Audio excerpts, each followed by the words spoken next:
Alright guys, so I just basically wanted to share something with you lot because I can't be the first person that's come across this problem, and hopefully won't be the last. Well, hopefully will be the last, because after you've watched my video you won't be making the same mistake. So many of you guys have obviously been thinking, oh, I want to go into FPV racing, but how do you gauge my progress? So we're going to have to time ourselves. Now, in the grand scheme of things, you should always have a spotter, so you could always get this person to spot you and time your laps, or indeed you could just have a lap timer.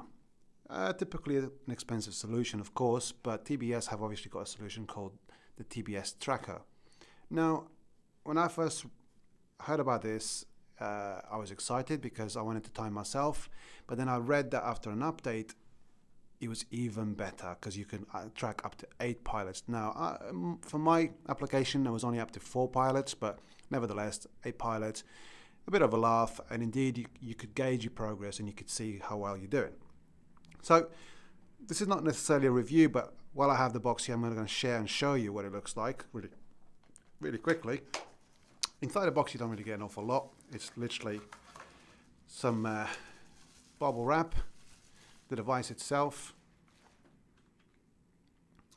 Inside here, there's a LiPo battery, and you just press the button, pair with your device. You've got a USB port there, and you have a little port here. This is actually for some interactive gates which TBS will be launching or have already launched already.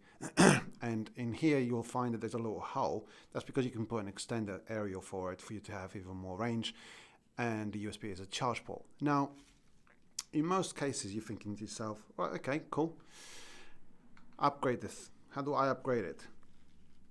No problem. If you've used TBS stuff before, you will obviously know that there is a TBS agent on Windows. I don't think it's on Mac, but it's on Windows, and you think to yourself, brilliant, plugged in micro USB, which actually doesn't come with a box, which I think it should do, really. You could buy far cheaper items that come with that on the box, but TBS didn't put it there. But no big problem. It's a quite standard cable, so you can have one from anywhere. So plug into your PC and update it via TBS agent, but that's not the case. So how do you upgrade it? You basically have to do it via Bluetooth. So in that case, you think to yourself, again, no problem, not ideal, but I'm going to upgrade it. And on the box itself, you've got a couple of QR codes for the TBS Tracker and the drone app, a drone squad app. After reading the actual instructions, the drone tracker, the TBS Tracker itself, is only available on Android. So you have to download the Drone Squad app for iOS, which is available on iOS and Android, so you can use it on both. But here's the caveat. Here's the reason for my video in the first place. You cannot upgrade the firmware on your device via the Drone Squad app. Regardless of what platform you're running on, Android or iOS, it doesn't upgrade it through that. Simple as that. However, the TBS own app, the TBS Tracker app, you can, and is indeed the only one you got to use for the upgrading of the firmware. But it's only available on Android. If you're an iOS device user like I am, this presents a problem, and it shouldn't be like that, because technically I can't upgrade it. Now, yes, of course, some of you will turn around and say, why don't you speak to your friends? And indeed you can, and in fact I did. So I upgraded my device. It took me actually, let me flash this up on the screen. 5 hours, over 5 hours to upgrade my device. I don't know, maybe I was doing something wrong, but clearly I was not getting what I expected. 5 hours to upgrade it, and I'm thinking, great, that was painful, but at the end of the day, I'm going to be able to run with 4 of my friends, have a lot of fun, crack on. A little bit painful, but what can you do? Turns out that,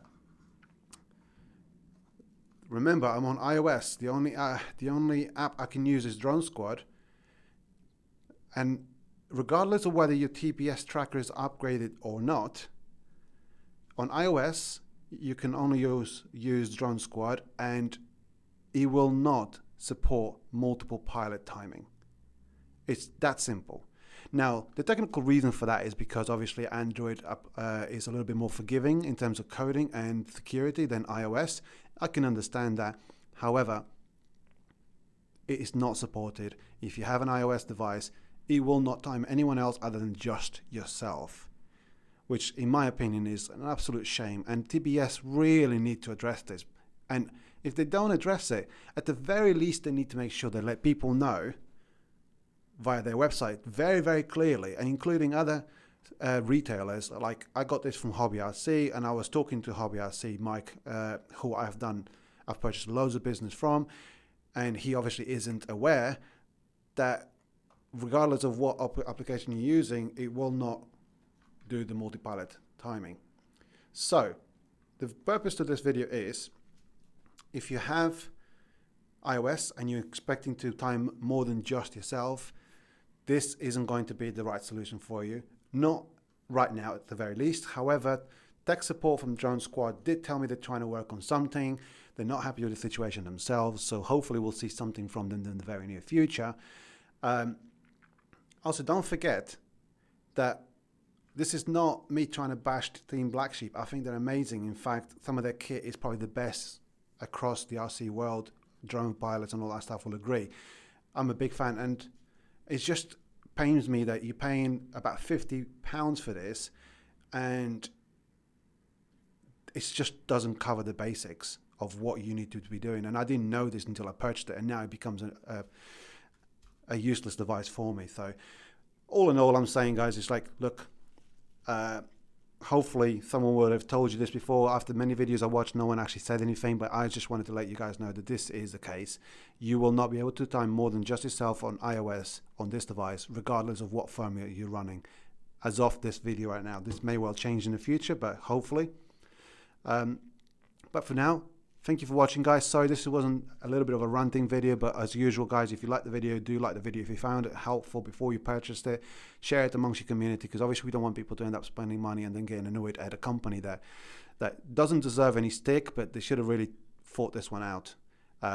Easy fix if you ask me. After the firmware upgrade taking 5 hours, that's ridiculous. In fact, the standard amount of time it takes apparently is 1 hour. What is this transferring anyway? An hour?